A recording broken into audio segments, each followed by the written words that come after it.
5টা বাসায় আসছে। হ্যাঁ, পরে আপনারা কখন দেখলেন যে সে ঝুলে আছে? কখন দেখলেন?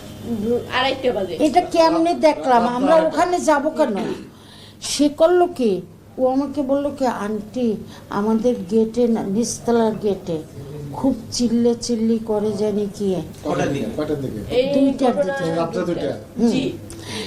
চিল্লি করে। আমি বললাম তুই যাস না, কারণ কোন না কোন পোলাপান গন্ডগোল করতে আসে। আমি দারোয়ানকে ফোন দিলাম, দারোয়ান উঠে গেল। উঠে গিয়া সেই গেটে দেখে কোনো লোক নাই। হ্যাঁ, সে সিকিউরিটির কাছে জিজ্ঞেস করছে, ওই রাস্তায় সিকিউরিটি থাকে, আমি জানি না কোন সিকিউরিটি, উনি দারোয়ানকে ডাকলে বলতে পারবে।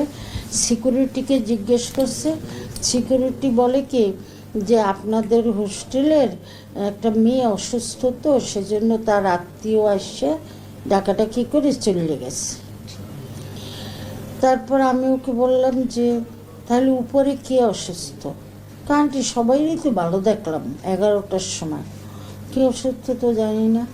পরে আমি বললাম তবু মা তুই একটু যা, আমি এখানে বসি। ও জায়গায় 2টা মেয়ে পড়তেছে 4তলায়। 4তলায়? হ্যাঁ, পড়াশোনা করতেছে। আর উপরে যত গেছে সবাই ঘুমাচ্ছে, 5তলায় ঘুমাচ্ছে? সব রুমে ঘুমাচ্ছে। ওর রুমটায় শুধু লাইট জ্বলে। পরে ও আমাকে ওখান থেকে ফোন করছে, ফোন করে বলে আন্টি সবাই ঘুমাইছে, শুধু জান্নাত আপুর রুমে লাইট জ্বলে। আমি বললাম তাহলে কি ও অসুস্থ? ঠিক আছে তুই নিচে আয়, আমি ওকে ফোন করি। তা আমি লাগানো ছিল তখন দরজা? হ্যাঁ জি, জি। হ্যাঁ, দরজা লাগানো ছিল? জি। দরজা লাগানো ছিল। এটা আমার নাম্বার, আমার মোবাইল না, না, আপনি ভালো করে বলেন, দরজা লাগানো ছিল ভিতর থেকে? হালকাভাবে লাগানো ছিল। হালকা ভাবে? মানে মানে সিটকারিটা হালকাভাবে লাগানো ছিল। নিশানো ছিল দরজা না লাগানো ছিল? একদম চাপানো নাকি খোলা? মানে সিটকারি একটু হালকাভাবে মানে লাগানো ছিল। পুরোপুরি সিটকানি দেয় নাই, মানে দরজাটা কি নিশানো না লাগানো? মিশানো লাগানো। লাগানো মানে ধাক্কা দিলে খুলে আমার লাগে? মোবাইলটা আনো, আমি দেখাই। আন্টি শরম করে। পরে বলেন। তারপর আমি না ওকে 4টা কল দিছি।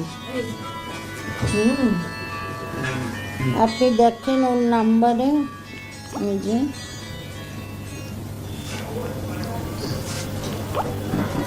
সমস্যা নাই, 4টা কল দিছি। আমি 4টা কল দিছি, দেওয়ার পরে সে ধরছে না।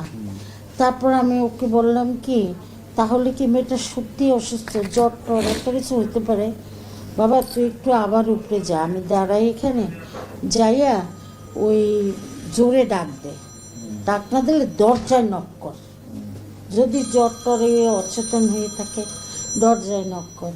ও যাইয়ে জোরে ডাক দিতে স্যার দরজা টাকাইছে, এই আপু দরজা খুলেন, ডাকতেছে পরে দরজা খুলে গেছে, খুলে গেছে দরজা। দরজা খুলে গেছে, আমার দরজা লাগানো ছিল না? ছিল দরজা, মানে ওই দরজা এরকম লাগাইলেই অনেক লাগে। আচ্ছা। তারপর খুলে গেছে পর ও ওইখানে বসে এমন চিৎকার দিচ্ছে, এটা কয়টার দিকে? 2:30 দিকে। আড়াইটা। ও এমন চিৎকার দিতেছে মনে হয় কি মানে এলাকার মানুষ অত রাত্রে চিৎকারটা তো খুব মারাত্মক হয়। কান্নার শব্দ শুনে মেয়েরা কোনো না না, কোনো মেয়েরা ওঠে না, মেয়েরা তো ঘুমায়। মানে আমি এমন ভাবে চিৎকার মারছি, ওই চিৎকারটা কেউ শুনতে পায় নাই। মানে ঘুমের মানুষ তো সবাই। আপনি দেখেন ঝুলতেছে? জি, কিসের আমি সাথে? ফ্যানের সাথে এক নজর দেখে আমি ফ্যানের সাথে কি দিয়ে ঝুলতেছে? কাপড় কাপড় দিয়ে, কোনটা না কাপড় কি? কাপড় কাপড়? ওর না না না।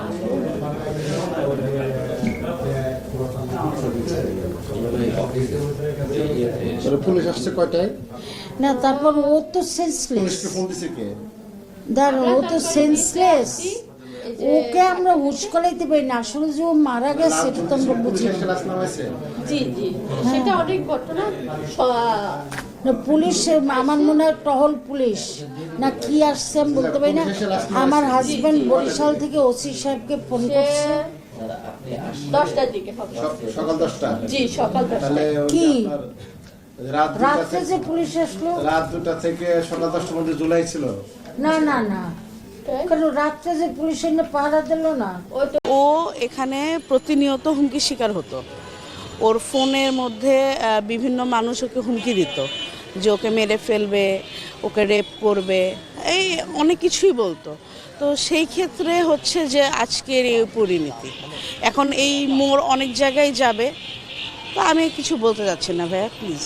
এই যে বাসাটি, এই বাসাটি থেকে মূলত তার একটি তার ঝুলন্ত মরদেহ উদ্ধার করা হয়েছে এবং মরদেহ উদ্ধারের পর এই বাসাটি এই মুহূর্তে তালাবদ্ধ করে রাখা হয়েছে। এটি মূলত একটি ছাত্রী হোস্টেল এবং এই ছাত্রী হোস্টেলে তিনি থাকতেন এবং পুলিশের সঙ্গে আমরা কথা বলেছিলাম। পুলিশ যেটি জানিয়েছে যে আসলে জান্নাত তারা রুমি বেশ অনেক দিন ধরেই আসলে ডিপ্রেশনে ভুগছিলেন,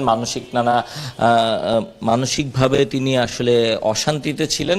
ভবনের যিনি মালিক রয়েছেন তার সঙ্গে তারা কথা বলেছেন। গতকাল যখন এই ঘটনাটি ঘটেছে সে সময় তারা চিৎকার চেঁচামেচি শব্দ শুনতে পেয়েছিলেন, কিন্তু কার সাথে এই চিৎকার চেঁচামেচি বা কার সাথে এই বাকবিতণ্ড হয়েছিল সে ব্যাপারে তারা আসলে নিশ্চিত করে কিছু বলতে পারেননি। আরএফএল অডিটর, বাঁকা হয় না, ফাঁকা হয় না, আর ভাঙা এক কথায় অসম্ভব। মেয়ে তো রাত